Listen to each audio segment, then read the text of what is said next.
You're not very audible.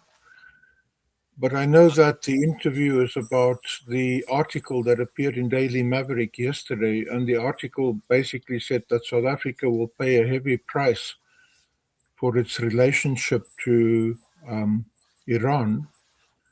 And it is the typical statement that one would expect from someone like Netanyahu, the war criminal, the international terrorist, who also threatened South Africa for having taken Israel to the International Criminal Court for the crimes that he committed in Gaza, killing women and children and mass murdering the people of Gaza.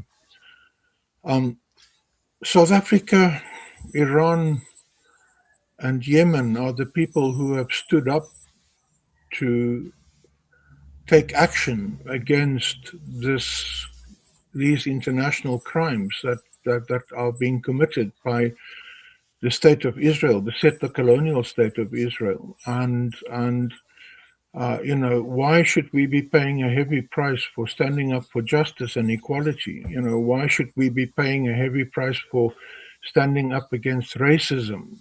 Why should we be paying a heavy price for speaking out about injustice? I think that it's appalling that anyone can even publish an article like that to say we are going to pay a heavy price. But then, the racist minority in South Africa who are capable of making a lot of noise, the white supremacists basically,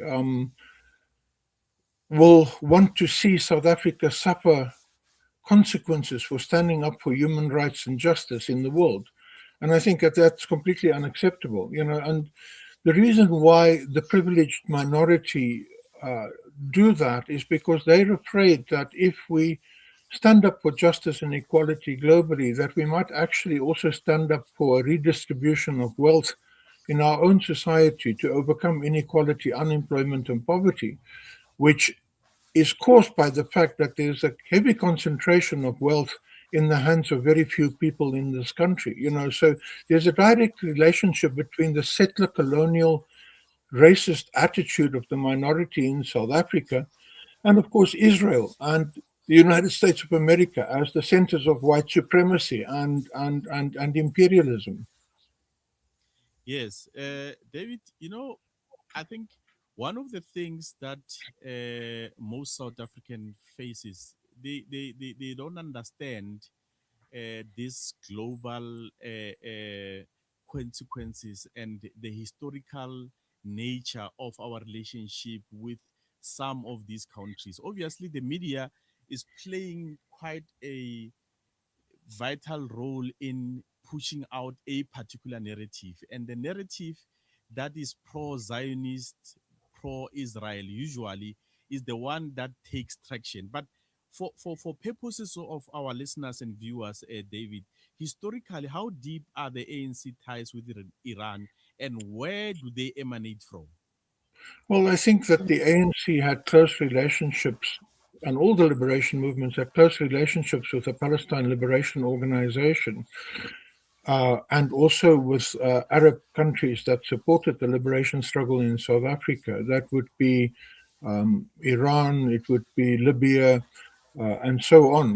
Whereas the puppets of the United States, and that would have been Iraq, it would have been Oman, it would have been the UAE, and so on, merely did their master's calling and supported apartheid. And of course, the other thing is that Israel supported apartheid.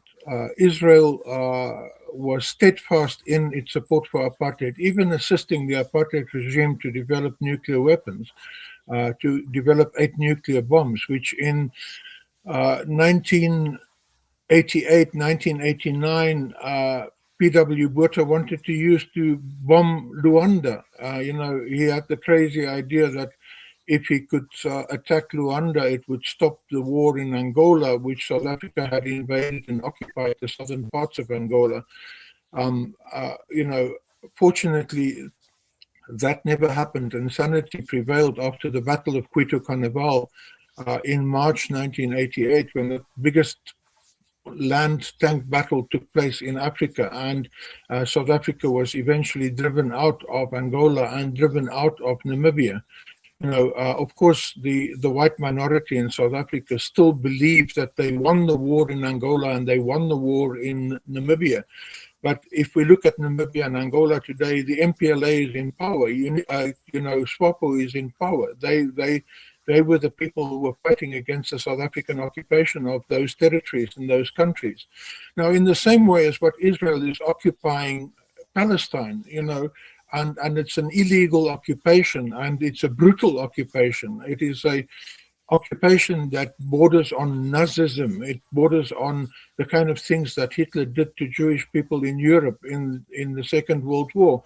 They are doing exactly the same things to Palestinians now in Palestine. And this is on a United Nations mandate where the mandating power is supposed to protect the people that it is occupying their land of. Instead, Israel has been stealing Palestinian land. Israel has been stealing Palestinian water. Israel has been occupying the houses of Palestinian people and stealing their houses, and depriving them of the most basic necessities in a very brutal regime to try and subject them to a situation of cheap labor, much the same as the Bantustan system that existed in South Africa. So that is the roots of the situation. The roots of the situation is the similarities in the oppression of Palestinian people to the oppression of South African, the majority of people in South Africa under apartheid. So for me, it's not about the alliance between the ANC and Iran. It's about the alliance between the people of South Africa and oppressed people all around the world. You cannot be free unless Palestine is free. You cannot be free until the whole colonial system has been dismantled globally, not just in Palestine, but everywhere else. We look at Diego Garcia in the Indian Ocean, which the United States and Britain are occupying. That is African territory. They should not be there. We look at Haiti, that is occupied by the United States. That should be liberated from this colonial rule that is there from the United States. And we see the United States officials, including their deputy president and their secretary for foreign affairs, saying that, white supremacy was great and colonialism was great, and they should try and revive the empires of the past. And I think that's nonsense. It's absolutely unacceptable. Absolutely, absolutely. Obviously, accordingly, this relationship is rooted on the fight for justice and for liberation. And these are obviously the very tenets that underpins the global charter of the United Nations, that there should be justice. And where there is injustice, obviously, moral countries need to stand up. And from what you are saying, obviously, South Africa has demonstrated that they are true to their word, that they want justice, they want to make sure that oppressed nations are freed from the clutches of these neocolonialist and Zionists. But then there's also another element here, David, where the critics argue the relationship has come at the diplomatic cost for the South Africa. What are those costs specifically that South Africa tend to pay due to, and this is the fear that has been thrown to the South Africans out there, to say that, you know what, you are going to suffer because of the government's relationship or stance on what is happening in the Middle East? Well, I think that if we stand and watch a crime being committed in the streets, someone attacking a woman and raping that woman, must we just stand aside and say the consequences of intervening, the consequences of stopping this abuse, of stopping this violence, is going to be bad for us, therefore we mustn't try and stop it? I think this is an attitude that's completely unacceptable. When we see suffering, we have to end the suffering. We have to participate in ending that suffering. When we see the brutal abuse of a people such as the Palestinians. Why should we stand aside? Because you see, what is happening with the United States and Israel and so on is that they have been attacking the neighbors of Israel for a very long time. Lebanon, Syria, all the countries around Israel have been attacked incessantly, all the time, using weapons of mass destruction and so on. And no one has stood up to these attacks except for Iran now standing up to these attacks for the first time. Um, we cannot just stand by and watch injustice globally, because that injustice will come to us. We have the United States occupying most of Africa with military bases, just like it put military bases in the surrounding countries around Iran and attacked Iran from those bases in those surrounding countries. You know, the American military should be restricted to the geographical borders of the United States. You don't defend the United States 2,000 kilometers away from the United States by attacking people who are standing up for justice and human rights. The United States would like to pretend that, oh, it is fighting in Iran for the freedom of the people of Iran. What freedom is that? To be put under a dictatorship that would be the puppet of the United States in Iran. Now, if you don't stand up to the United States, if someone doesn't stand up to the United States, to white supremacy, to colonialism, to imperialism, and so on, it will be visited upon us. It will be visited upon other nations as well, because they will say, oh, we got away with it in Palestine, we got away with it in Iran, therefore we can get away with it anywhere in the world.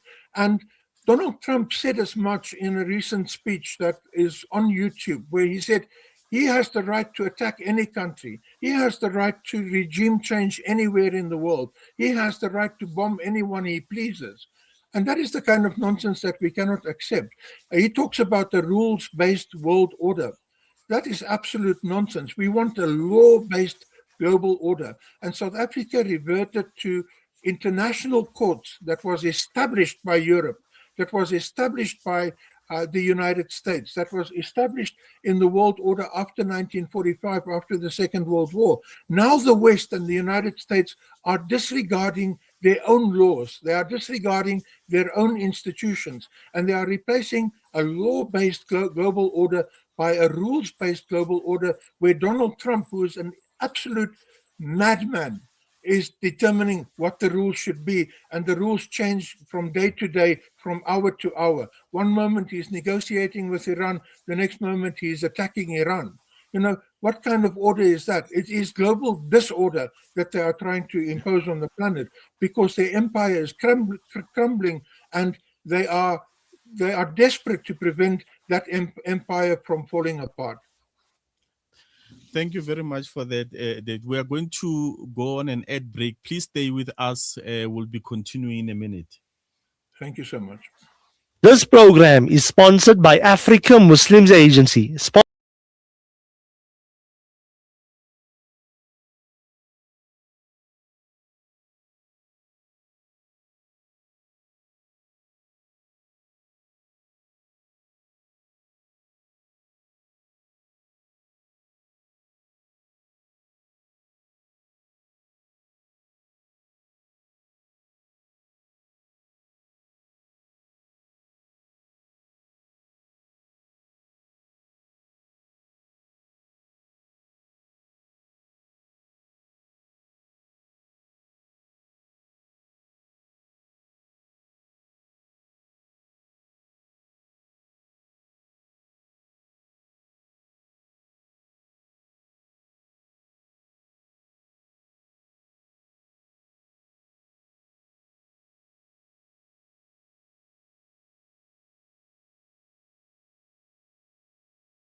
You are listening to Salam Media live from our headquarters in South Africa. This is Salam Media, keeping you company this Ramadan. Welcome back to News and Views on Salam Media. I'm joined by David van Wyk, lead researcher at Benchmark Foundation, a scholar in geopolitics, and we're still discussing the situation in the Middle East and South African positioning in this whole Middle East conflict. Now, David, in terms of the posture of South Africa and our position as a country, and it has always been said that we are non-aligned and we try to be mediators in most of the challenges that the globe is facing. But in terms of Palestine, we took a stand. We didn't take a middle ground because we believe that international law has been broken. In your view, what happened currently in Iran? Has the United States of America and Israel basically contravened the international law? Well, I think an unprovoked attack on a sovereign country is a breach of international law.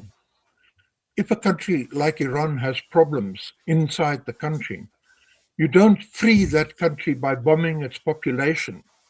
What kind of freedom is that? What kind of solution is that?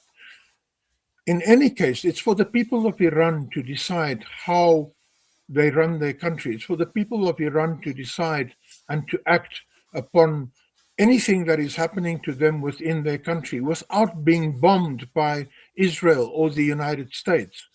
I think also the secondary problem here is if the world acted on the ICC and the ICJ, finding that Israel is behaving in a genocidal manner and committing war crimes in Gaza and in Palestine, and arrested Netanyahu, we would not be in this mess where we are today.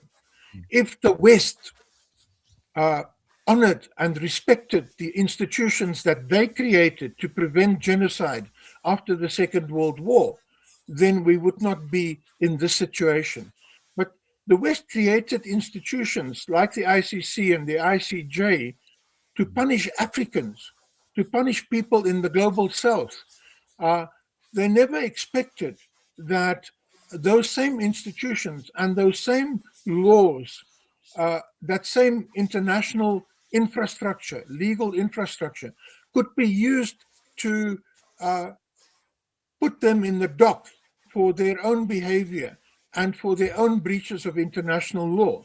So now we are sitting in a situation because the West is incredibly, not only disrespectful, but hypocritical of global institutions that they created. They created the United Nations. They created the International Criminal Court. They created the International Court of Justice. They created the Geneva Convention on Warfare. Israel has broken every aspect of the Geneva Convention on Warfare throughout its history. The United States itself has not even been a signatory to the Geneva Convention on Warfare. It believes it's above the law. It does not have to honor and respect international institutions that were created to ensure law and order globally. And we can see that the United States has behaved in a manner of a rogue state ever since the Vietnam War. In fact, ever since the Korean War, they have behaved like that, and they continue to behave like that. And we can again see the unity between these former colonial powers and the United States as they all rally behind a criminal sex fiend in the United States to protect a criminal state in Israel against Iran. Starmer, the French, the Germans, all of them are rallying behind Trump. The very same person who initiated this war to distract attention away from the Epstein files and from his own sex crimes. Absolutely, absolutely. Earlier on, David, you made a point with regards to the crumbling empire. And obviously, we know that economically and financially, the United States of America is in deep trouble. And in order to try and save face, especially to the Trump administration, these wars are to try and remove the challenges at home and take them elsewhere. And this has been the modus operandi of the United States for the longest of time. And they are obviously have activated their propaganda machinery and also activated this Sunni Shia issue as the main reason why, for instance, Iran is attacking or is bombing certain sites in Saudi Arabia, UAE, and Qatar. We also saw yesterday the statement from some morons at Jamiat Ulama KwaZulu Natal, also sort of jumping into the whole discussion, making Iran to look like they are the aggressors. But this crumbling empire, as you put it, is it not that the real problem? And so long as America is facing all these challenges, can we see any end to wars on site? Even if, let's say, Iran crumbles, obviously history has taught us that in the Middle East, any country that falls from a legitimate regime that was holding it together, then it becomes chaos. We have seen it with Syria, we have seen it with Iraq. But then once Iran is gone, what's going to happen to the global standard of justice and the international law? And where will South Africa be placed? Will South Africa be subjected to sanctions or to any forms of attacks, in your view? Because already that lunatic called Netanyahu has already challenged South Africa. He has made threats against our country. Where do we stand post all of this that is happening currently? Well, I think that the global order is rapidly changing. The new center of power is China, and the attack on Iran is exactly to try and get as close to the Chinese border as possible for any future military adventure to try and hold back China. The racists who are in power in the West cannot stand the fact that a nation of color, the Chinese, have now surpassed them. And the Chinese have surpassed them with a system that the West has despised. They've always told us that communism and socialism fails, and yet we see in China a communist party in power that have lifted 100 million people out of poverty, something the West has never done. In fact, the West, wherever it has intervened, has pushed people down into poverty on a massive scale. And, Western control on a massive scale as well. So there is a shift in power towards the East. And Iran is strategically placed with regard to both China and Russia. And of course, Iran is placed in an area that is oil rich, which is what the Americans have got an addiction to oil. Their economy cannot operate without oil. And the big oil baron in the United States at the moment is Donald Trump. He makes no bones about the fact that he wants to drill deeper, he wants to dig deeper, he wants more coal, he wants more oil. He doesn't give a damn about the environment of the planet. The American military is the biggest contributor to climate change on the planet. It is the biggest criminal as far as climate change is concerned. So again, South Africa is on the right side of history when it comes to all these factors, and so they can impose sanctions, but we can see with this tariff regime and so on that China immediately stepped into the vacuum. I traveled through the Free State in the last week, and I see how many acres, thousands of acres, are now under soybean. And guess why they are suddenly under soybean and not under maize? And that is because China is now buying its soybean from South Africa.